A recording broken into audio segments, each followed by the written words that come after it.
محبت۔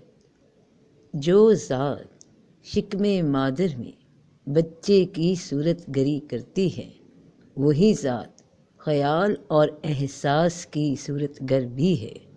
پیدا فرمانے والے نے چہروں کو تاثر دینے والا بنایا اور قلوب کو تاثیر قبول کرنے والا۔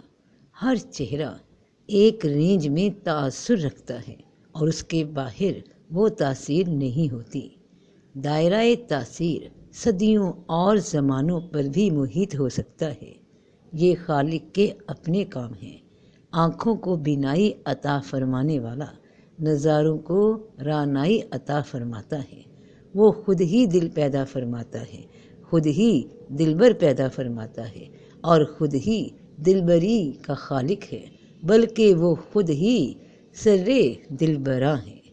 محبت کوشش یا محنت سے حاصل نہیں ہوتی، یہ عطا ہے، یہ نصیب ہے، بلکہ یہ بڑے ہی نصیب کی بات ہے۔ زمین کے سفر میں اگر کوئی چیز آسمانی ہے تو وہ محبت ہی ہے۔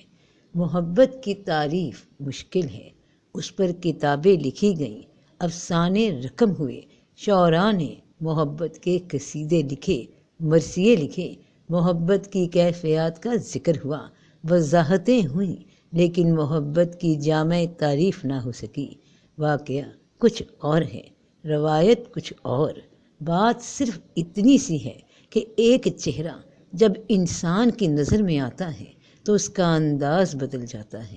کائنات بدلی بدلی سی لگتی ہے، بلکہ ظاہر و باطن کا جہان بدل جاتا ہے۔ محبت سے آشنا ہونے والا انسان ہر طرف حسن ہی حسن دیکھتا ہے۔ اس کی زندگی نثر سے نکل کر شعر میں داخل ہو جاتی ہے۔ اندیشہ ہائے سود و زیاں سے نکل کر انسان جلوہ جاناں میں گم ہو جاتا ہے۔ اس کی تنہائی میں میلے ہوتے ہیں، وہ ہنستا ہے بے سبب، روتا ہے بے جواز۔ محبت کی کائنات محبوب کا چہرہ محب کے لیے کعبہ بن کے رہ جاتا ہے۔ محبت انسان کو زمان و مکان کی ظاہری قیود سے آزاد کر دیتی ہے۔ محبت میں داخل ہونے والا ہر داستان الفت کو کم و بیش اپنا ہی قصہ سمجھتا ہے۔ وہ اپنے غم کا عکس دوسروں کے افسانوں میں محسوس کرتا ہے۔ محبت وحدت سے کثرت اور کثرت سے وحدت کا سفر طے کراتی ہے۔ محبت آسمانوں کی بے کراں وسعتوں کو ایک جست میں طے کر سکتی ہے۔ محبت قطرے کو کلزم سے آشنا کر دیتی ہے۔ محبت زمین پر پاؤں رکھے تو آسمانوں سے آہٹ سنائی دیتی ہے۔ محبت کرنے والے کسی اور مٹی سے بنے ہوتے ہیں۔ یہ خلوص کے پیکر دنیا میں رہ کر بھی دنیا سے الگ ہوتے ہیں۔ دراصل محبت زندگی اور کائنات کی انوکھی تشریح ہے۔ یہ قرآن فطرت کی الگ تفسیر ہے۔ یہ حیات و مرگ کے مخفی رموز کی جداگانہ آگہی ہے۔ محبت میں دھڑکنے والے دل کے ساتھ کائنات کی دھڑکنیں ہم آہنگ ہو جاتی ہیں۔ محب اور محبوب کا تقرب موسموں کو خوشگوار بنا دیتا ہے۔ محبوب کی جدائی سے بہاریں روٹھ جاتی ہیں۔ محبوب کا فراق بینائی چھین لیتا ہے اور محبوب کی قمیص کی خوشبو سے بینائی لوٹ آتی ہے۔ یہ بڑا راز ہے، یہ انوکھا عمل ہے۔ اس زندگی میں ایک اور زندگی ہے، اسی کائنات میں ایک اور کائنات ہے۔ محبت ہو تو انسان کو اپنے وجود ہی میں کائنات کی وسعتوں اور رنگینیوں سے آشنائی ہوتی ہے۔ اسے خوشبوؤں سے تعارف نصیب ہوتا ہے، اسے آہٹیں سنائی دیتی ہیں، وہ دھڑکنوں سے آشنا ہوتا ہے، اسے نالۂ نیم شب کا مفہوم سمجھ میں آتا ہے۔ محبت کرنے والا اپنی ہستی کے نئے معنی تلاش کرتا ہے، وہ باطنی سفر پر گامزن ہوتا ہے۔ زندگی کے تپتے ہوئے ریگزار میں محبت گویا ایک نخلستان سے کم نہیں۔ محبت کے سامنے ناممکن و محال کچھ نہیں۔ محبت پھیلے تو پوری کائنات اور سمٹے تو ایک قطرہ خون۔ در حقیقت محبت آرزوئے قرب حسن کا نام ہے۔ ہم ہمہ وقت جس کے قریب رہنا چاہتے ہیں وہی محبوب ہے۔ محبوب ہر حال میں حسین ہوتا ہے، کیونکہ حسن تو دیکھنے والے کا اپنا انداز نظر ہے۔ ہم جس ذات کی بقا کے لیے اپنی ذات کی فنا تک بھی گوارا کرتے ہیں وہی محبوب ہے۔ محب کو محبوب میں کمی یا خامی نظر نہیں آتی، اگر نظر آئے بھی تو محسوس نہیں ہوتی، محسوس ہو بھی تو ناگوار نہیں گزرتی۔ محبوب کی ہر ادا دل بری ہے، یہاں تک کہ اس کا ستم بھی کرم ہے، اس کی وفا بھی پر لطف اور جفا بھی پر کشش۔ محبوب کی جفا کسی محب کو ترک وفا پر مجبور نہیں کرتی، دراصل وفا ہوتی ہی بے وفا کے لیے ہے۔ محبوب کی راہ میں انسان معذوری اور مجبوری کا اظہار نہیں کرتا۔ محبوب کی پسند و ناپسند محب کی پسند و ناپسند بن کے رہ جاتی ہے۔ محبت کرنے والے جدائی کے علاوہ کسی اور قیامت کے قائل نہیں ہوتے۔ محبت اشتہائے نفس اور تسکین وجود کا نام نہیں، اہل ہوس کی سائیکی اور ہے، اور اہل دل کا انداز فکر اور محبت دو روحوں کی نہ ختم ہونے والی باہمی پرواز ہے۔ محبت کے لیے کوئی خاص عمر مقرر نہیں، محبت زندگی کے کسی دور میں بھی ہو سکتی ہے۔ یہ بھی ممکن ہے کہ ایک انسان کو پوری زندگی میں بھی محبت سے آشنا ہونے کا موقع نہ ملے۔ سوزے دل پروانہ کسی مگس کے نصیب میں نہیں ہوتا۔ عقیدوں اور نظریات سے محبت نہیں ہو سکتی، محبت انسان سے ہوتی ہے۔ اگر پیغمبر صلی اللہ علیہ وآلہ وسلم سے محبت نہ ہو تو خدا سے محبت یا اسلام سے محبت نہیں ہو سکتی۔ یہاں یہ سوال پیدا ہوتا ہے کہ مجاز کیا ہے اور حقیقت کیا ہے؟ دراصل مجاز بذات خود ایک حقیقت ہے، اور یہ حقیقت اس وقت تک مجاز کہلاتی ہے جب تک رقیب ناگوار ہو۔ جس محبت میں رقیب قریب اور ہم سفر ہو وہ عشق حقیقی ہے۔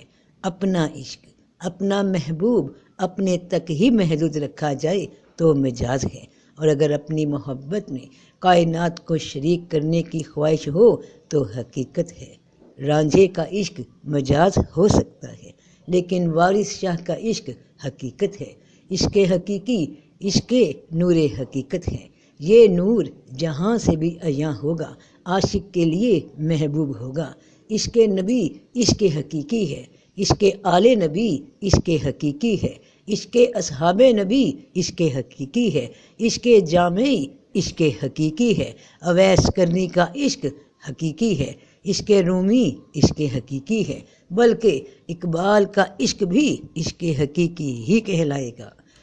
اگر قطرہ شبنم واصل کلثم ہو اور آنسو بھی سمندر سے واصل ہو تو شبنم اور آنسو کا عشق بھی عشق کلثم یا عشق حقیقی کہلائے گا۔ پیر کامل کا عشق عشق نبی ہی کہلائے گا۔ حضور اکرم صلی اللہ علیہ وآلہ وسلم کو نور خدا کہا جاتا ہے، اور ولی چونکہ مظہر عشق نبی ہوتا ہے اسے مظہر نبی یا مظہر نور خدا کہا جا سکتا ہے۔ پیر کامل کو عشق میں صورت ذل الہ کہنا جائز ہے۔